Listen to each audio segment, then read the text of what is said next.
Hey there!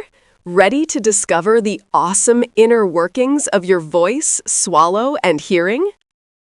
Imagine taking a simple breath and transforming it into complex words, sounds that carry meaning, emotion, and information. This incredible process, where our bodies turn mere airflow into speech, is fundamentally driven by what we call articulation. It's about modifying the vibrations from our vocal folds and the air moving through us, shaping them into distinct sounds. And the absolute foundation for all of this is an intricate skeletal framework, basically the bones that make up your head and neck. Think about your skull. It's not just a protective casing for your brain, it's a sophisticated sound chamber. We have several cranial bones, like the frontal bone in your forehead, the temporals around your ears, and the parietals forming the top and sides. These bones provide the fixed structure, the sturdy walls of our vocal instrument. Then we move to the face, where things get even more dynamic for speech. Here we have a whole orchestra of smaller, specialized bones. Take your maxillae, for example. These paired bones form your upper jaw and a good chunk of your hard palate, giving shape to the roof of your mouth. Your zygomatic bones, those prominent cheekbones, articulate with other bones, contributing to the overall facial structure that supports our lips and cheeks. Even your nasal bones, which form the bridge of your nose, play a role in defining the nasal cavity, a crucial resonating space. But perhaps the most famously movable bone in your face is your mandible, your lower jaw. It's the only facial bone that moves independently, allowing you to open and close your mouth, chew, and articulate a huge range of sounds. Beyond the skull and face, there's a truly unique player in your neck, the hyoid bone. Unlike most bones, the hyoid doesn't connect directly to any other bone in your body. It sort of floats there, suspended by muscles and ligaments, right above your larynx. Why is this so important for speaking and swallowing? Well, it acts as a crucial anchor for your tongue muscles and also for muscles that help move your larynx. So this seemingly small, disconnected bone provides vital support for the incredible agility of your tongue, which we'll talk about more later.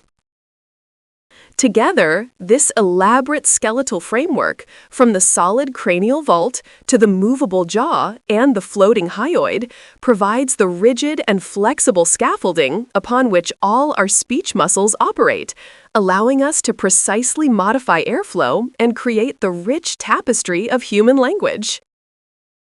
All right, so we've talked about the foundational bones and how breathing sets the stage for speech. Now, let's venture inside your head and explore the incredible architecture of your nasal and oral cavities, because these spaces are absolute maestros at shaping the sounds we make. Think of your nasal cavity as your body's personal air purification and conditioning system. It's bordered by structures like your hard palate, sphenoid bone, and nasal cartilage. Inside, wavy structures called nasal conchae, along with hairs and mucus, tirelessly filter, humidify, and warm the air you breathe. While vital for respiratory health, this cavity also plays a starring role in speech. When we make sounds like or we're directing air and vibrations through it, giving those sounds their unique, resonant quality. Without this, your would sound like a buh and your n like a duh. Moving on to the oral cavity, this is where most of the magic happens for speech. It's bordered by your hard and soft palates above, your tongue below, and your lips in front. Your lips, for instance, are incredibly muscular and agile, able to pucker for an oo sound, retract for a wide e, or press together firmly to create pa and ba sounds. Then there are your teeth. Anchored in your jawbones, they're vital for sounds like f and v, where your upper teeth meet your lower lip, or the th sound, where your tongue gently touches them. Your hard palate and the alveolar ridge, that bumpy area just behind your front teeth, also serve as crucial touch points for your tongue, helping you produce sounds like T, D, S, and Z. And finally, the rock star of the oral cavity, your tongue. This highly flexible muscle can move in countless ways, changing its shape and position to create a vast array of speech sounds, from k and g at the back of your mouth as it touches your soft palate, to the precise l and sounds. Speaking of the soft palate, or velum, it's a movable flap at the back of your mouth. It acts like a gatekeeper, determining whether airflow goes solely through your mouth for most sounds, or if it drops down to allow air into your nasal cavity for those n, and ng sounds we talked about earlier.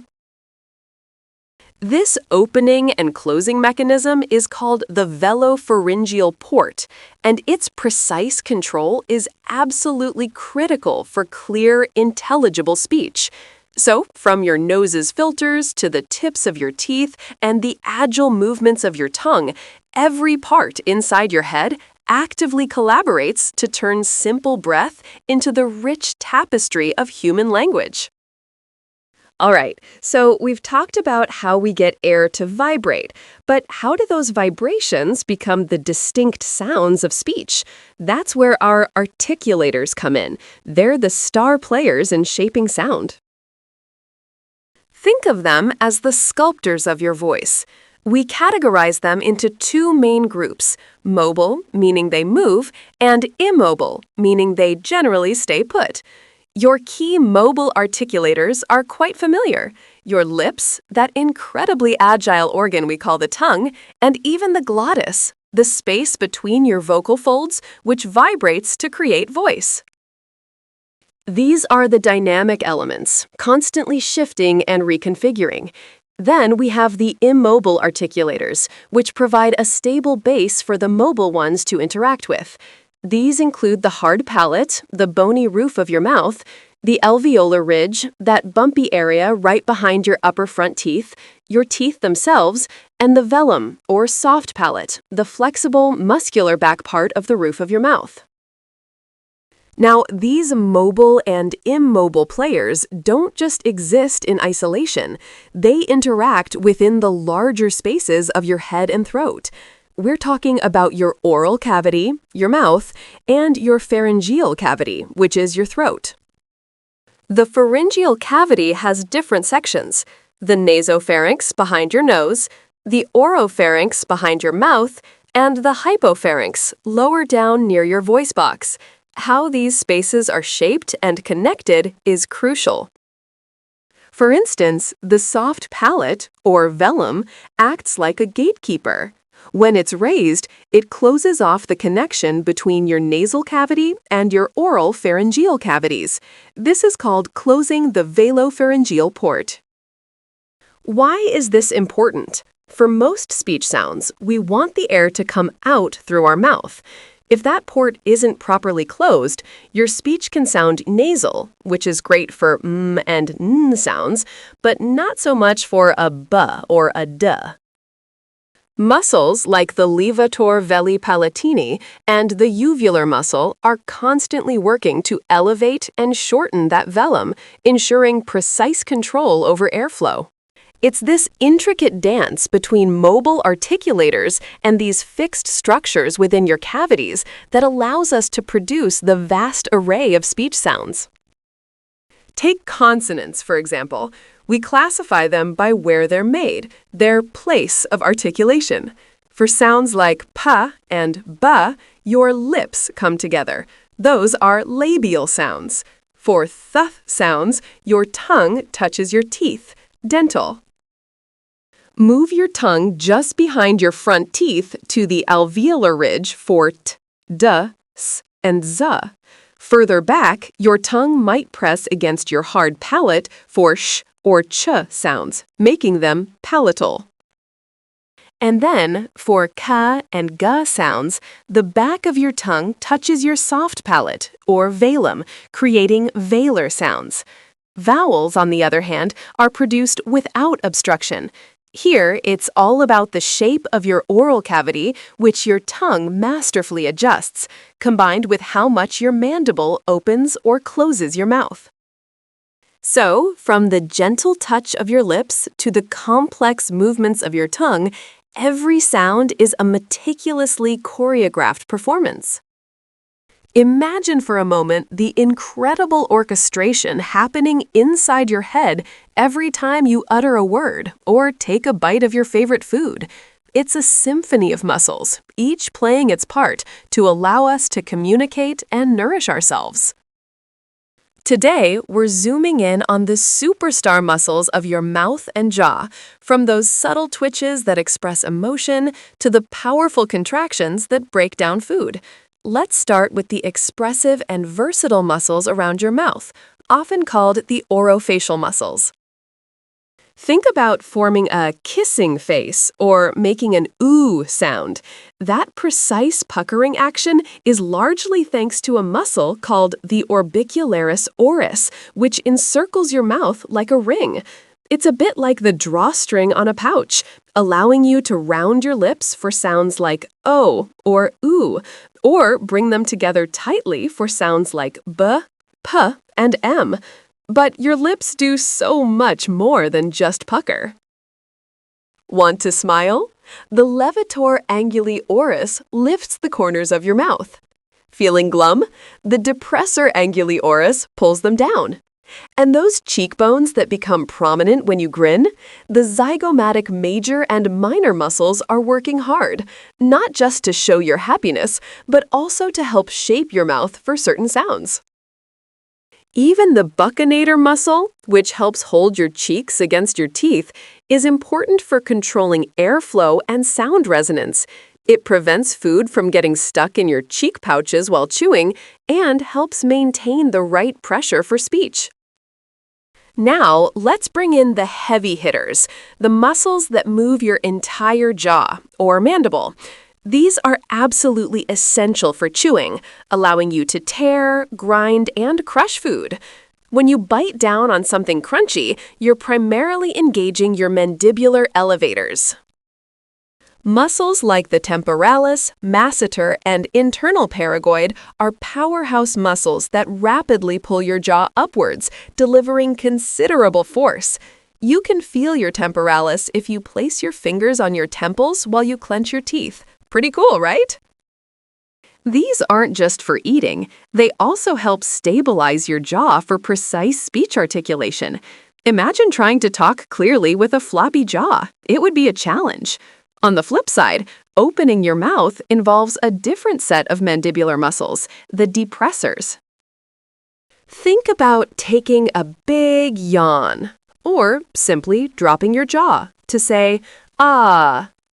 Muscles such as the anterior digastric, mylohyoid, geniohyoid, and the external pterygoid work in concert to gently or widely open your mouth. This coordinated opening and closing isn't just about eating. It's fundamental to varying the size of your oral cavity, which is crucial for producing different vowel sounds. A wide open mouth creates a different resonance space than a slightly opened one, directly impacting the sound. So, whether you're articulating a complex sentence or enjoying a delicious meal, these muscle groups are constantly communicating and collaborating. They don't operate in isolation. The movements of your lips are often supported by the precise positioning of your jaw, and vice versa. It's a ballet of strength and fine motor control. The jaw muscles provide the foundation, setting the overall aperture of the mouth, while the orofacial muscles fine-tune the lip shape and facial expression. This continuous interplay allows for the incredible range of human speech sounds, from the labial sounds where your lips meet to the open vowels that require significant jaw depression. And for chewing, this same intricate dance ensures food is properly broken down, mixed with saliva, and ready for the next stage of its journey. It truly is a remarkable system, working tirelessly and often unconsciously to keep us speaking, smiling, and savoring life. All right, let's talk about some real unsung heroes in the orchestra of your speech: your tongue, your soft palate, and those muscles deep in your throat. These aren't just for eating, they're incredibly agile, constantly working together to control airflow and precisely shape every sound that comes out of your mouth. Think of your tongue, for example, as a super flexible, multi-purpose tool. It's not just one big muscle, it's a complex arrangement of intrinsic muscles that change its shape, making it longer, shorter, wider, or narrower. And then you have extrinsic muscles that move it, pulling it up, down, forward, or backward within your mouth. This allows your tongue to create all sorts of different spaces in your oral cavity, which is crucial for distinguishing between vowels. E, and then ah. Feel how your tongue changes position and flattens or arches? That's these muscles at work, modifying the resonant space inside your mouth. But the tongue doesn't act alone. Your soft palate, also known as the velum, is that fleshy part at the back of the roof of your mouth. It's incredibly important because it acts like a gatekeeper. Muscles like the levator veli palatini can lift and retract this velum, effectively closing off the opening between your nasal cavity and your oral cavity. This opening is called the velopharyngeal port. When this port is closed, air is directed entirely through your mouth, which is how we produce most speech sounds, like a b or a t. But when you want to make nasal sounds, like or n, the soft palate relaxes and lowers, opening that velopharyngeal port, allowing air to flow out through your nose. It's a precise dance that happens hundreds of times a day without you even thinking about it. Then we have the muscles of your pharynx, or throat. These constrictor muscles can narrow or widen your throat, further influencing the resonance and quality of your voice. When your tongue makes contact with your hard palate, you get sounds like sh. Move that tongue further back to make contact with your soft palate, and you produce sounds like k or g. All these intricate movements, from the subtle shaping of your tongue to the precise positioning of your soft palate and the adjustments in your pharynx, are what allow us to produce the vast array of distinct consonants and vowels that make up human language. It's a beautifully choreographed ballet of muscular action, all designed to control that precious stream of air and turn it into meaningful sound. All right, we've met the incredible cast of bones, muscles, and cavities that make up our vocal orchestra. Now, let's bring them together and discover the true magic, how these players actually produce the sounds we speak. It all comes down to controlling the air flowing from our lungs and shaping the vibrations created by our vocal cords. Think of your mouth, nose, and throat as an intricate set of resonating chambers, much like how a guitar's body amplifies the strings vibration. The muscles we just talked about are the conductors, precisely adjusting these spaces. A key player in this is something called the velopharyngeal port, or VP port. Imagine a doorway between your nasal cavity and your oral/pharyngeal cavity.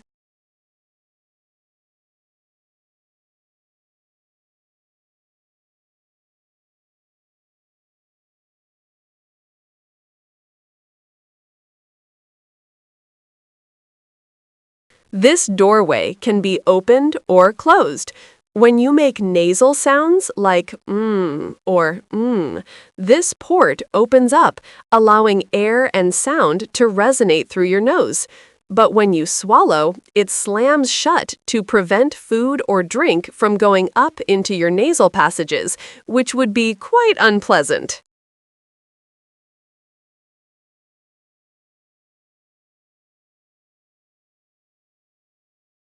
For most other speech sounds, this port also closes, directing air out through your mouth. It's a tiny, elegant valve operated by muscles like the levator veli palatini and the uvular muscle. Now, let's talk about how we create consonants, which are sounds made by obstructing or constricting airflow.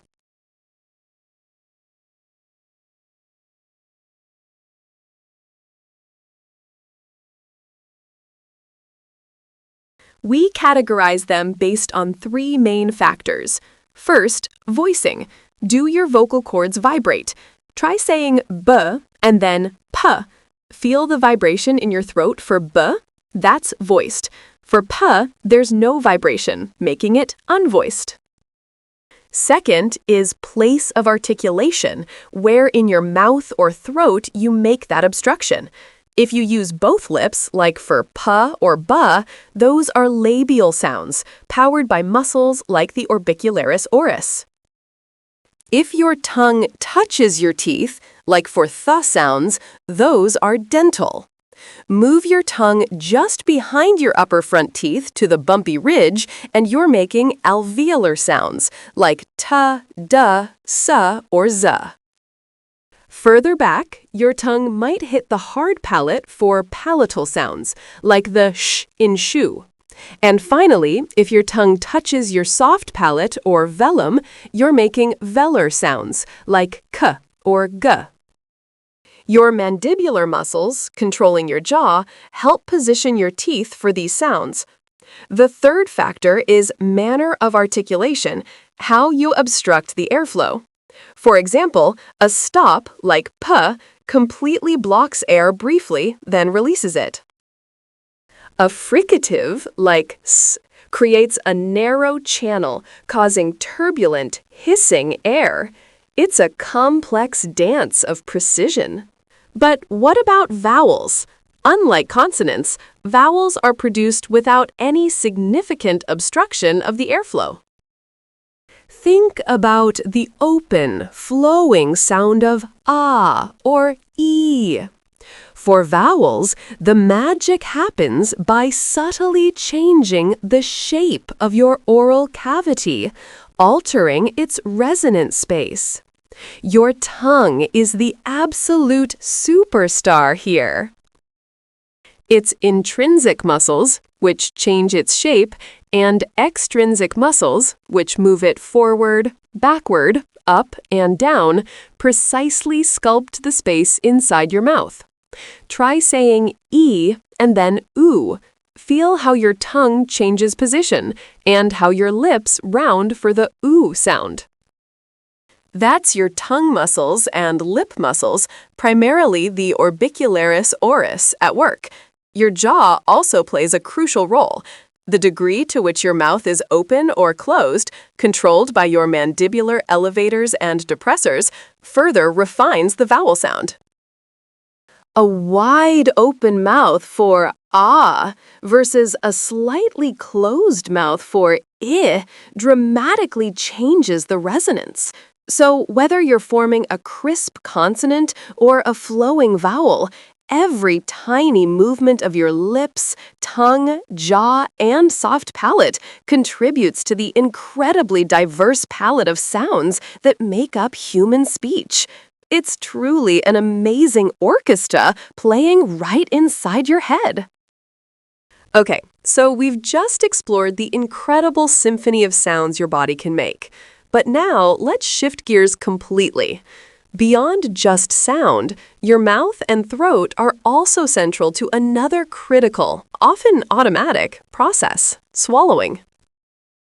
We call it deglutition, and it's absolutely vital for getting the nourishment we need, that's alimentation, and also for simply managing all the saliva your mouth produces throughout the day.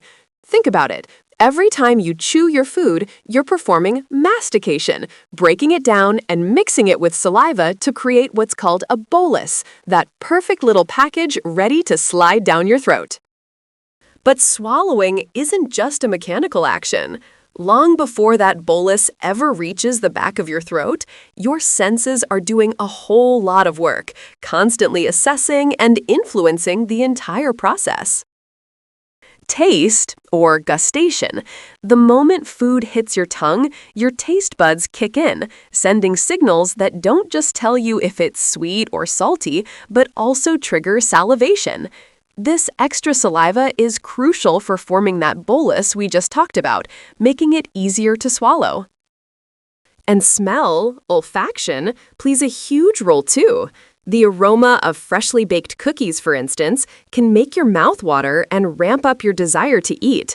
But on the flip side, an unpleasant smell, maybe something that's gone bad, can instantly shut down your appetite and even trigger a gag reflex, preventing you from ever putting that food in your mouth. Then there's touch, or tactile sensation. When you touch food with your tongue or fingers, you're gathering information about its texture, temperature, and even its freshness. If you accidentally touch something that feels slimy or spoiled, your body gets an immediate warning, and you're much less likely to swallow it. This tactile feedback is a powerful safety mechanism. And finally, vision, what you see. Just like tactile information, what your eyes tell you about food, its color, its presentation, whether it looks appealing or clearly rotten, can heavily influence your decision to swallow. All these senses work together, acting like a sophisticated internal quality control system, ensuring that what you eventually swallow is safe and, hopefully, delicious. It's a truly amazing, unconscious orchestra playing out every time you eat or drink. All right, let's zoom in on the incredible journey food takes as it first enters your body, specifically how we prepare it and move it to the back of the throat, which is quite an intricate dance. It all kicks off with our sensory system. Just the sight or smell of delicious food can get those salivary glands working, making your mouth water in anticipation. This is your body getting ready for action. As you take that first bite, your mouth becomes a bustling food processing plant. This initial stage, called the oral preparatory stage, is all about transforming that solid food into a swallow-ready package.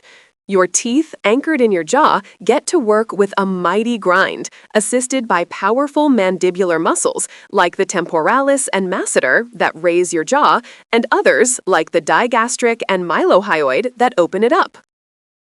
This is mastication, pure, efficient chewing. Meanwhile, your tongue, a surprisingly agile and strong muscle, continuously manipulates the food, moving it between your teeth, mixing it with saliva, and assessing its texture. All of this mixing and grinding turns your meal into a soft, moist ball called a bolus. Throughout this entire preparation phase, you can usually keep breathing quite easily, either through your nose or even your mouth if it's open, as your tongue seals the food safely behind the alveolar ridge, preventing it from straying into your airway too soon. Once your food has been thoroughly chewed and mixed into this perfect little bolus, it's time for the next step, the oral transportation stage. Imagine your tongue now transforming into a sophisticated conveyor belt.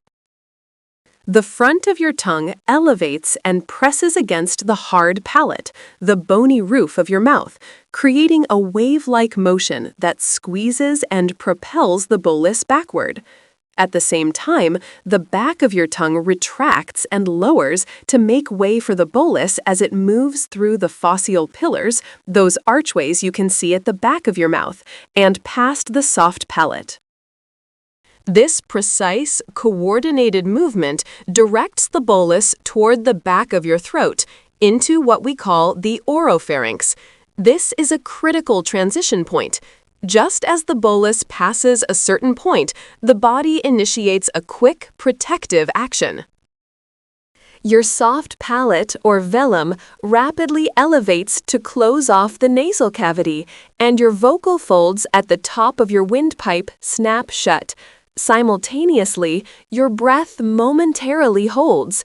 This brief but crucial pause in breathing ensures that the food doesn't accidentally enter your airway, steering it safely towards the esophagus.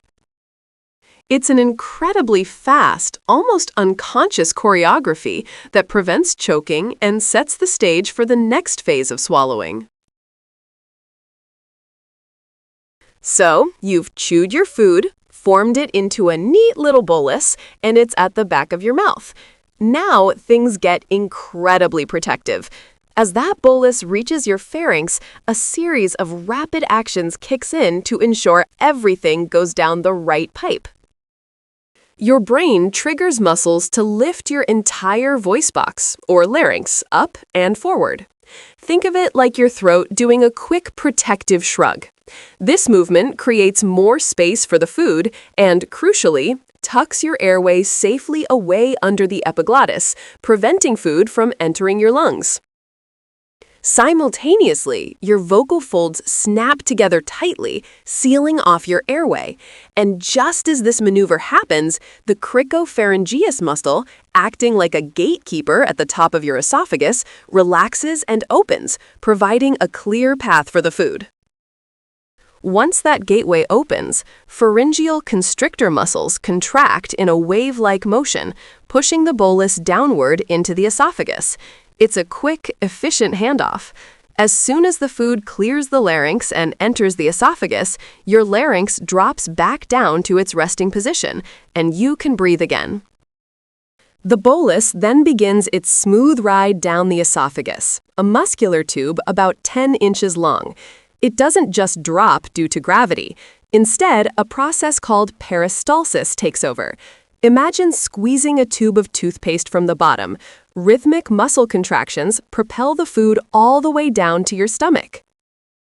This entire journey happens incredibly fast and mostly unconsciously. But what happens when this intricate process goes wrong? We call it dysphagia, which simply means difficulty swallowing. This isn't just about discomfort. It can lead to serious health problems. Dysphagia can manifest in different ways. Oropharyngeal dysphagia is difficulty moving food from your mouth into your throat, often due to stroke, Parkinson's, or dental issues. Symptoms include struggling to initiate a swallow, drooling, or food feeling stuck high up.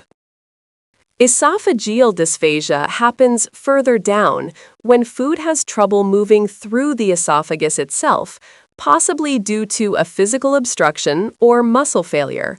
People might feel like food gets stuck several seconds after they've swallowed. Sometimes the issue is neuromuscular, linked to nerve damage that affects swallowing muscles, often impacting speech too. The consequences can be severe. If food or liquid enters your lungs instead of your stomach, known as aspiration, it can cause serious infections like pneumonia. Persistent difficulties can also lead to malnutrition and dehydration.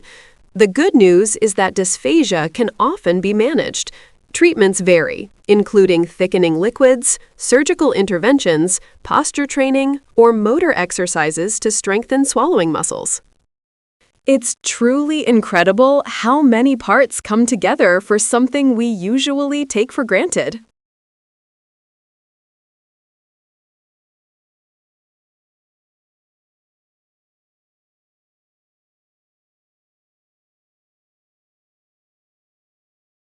All right, we've talked about how we create these amazing sounds, but what about how we experience them? Let's turn our attention to the incredible mechanics of hearing. It's a journey that starts with sound waves in the air and ends with meaning in your brain. Think of your outer ear, the part you see, your pinna or auricle, like a satellite dish. Its unique shape isn't just for decoration, it's designed to funnel sound waves. That concha bowl, for example, helps collect and even amplifies sound by about 10 decibels before it even enters your head. From there, the sound travels down your ear canal, formerly called the external auditory meatus. This S-shaped tube isn't just a passageway. It's lined with tiny hairs and produces cerumen, earwax, which acts like a protective filter, repelling insects and preventing infections, all while constantly migrating outwards to keep things clean. Next up, we hit the middle ear, a tiny air-filled cavity often compared to a small drum chamber. The sound waves first meet the tympanic membrane, or eardrum, which vibrates just like a drumhead in response. These vibrations are then passed along an incredible chain of the three smallest bones in your body, the ossicles, the malleus, incus, and stapes, or the hammer, anvil, and stirrup. This tiny lever system is brilliant. It amplifies the sound waves about 20 times before they reach the inner ear. It's like turning up the volume before the main event. What's more, your middle ear has built-in protection. Tiny muscles, the tensor tympani and stapedius, contract in response to very loud noises, dampening the vibrations to shield your delicate inner ear.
Hey there!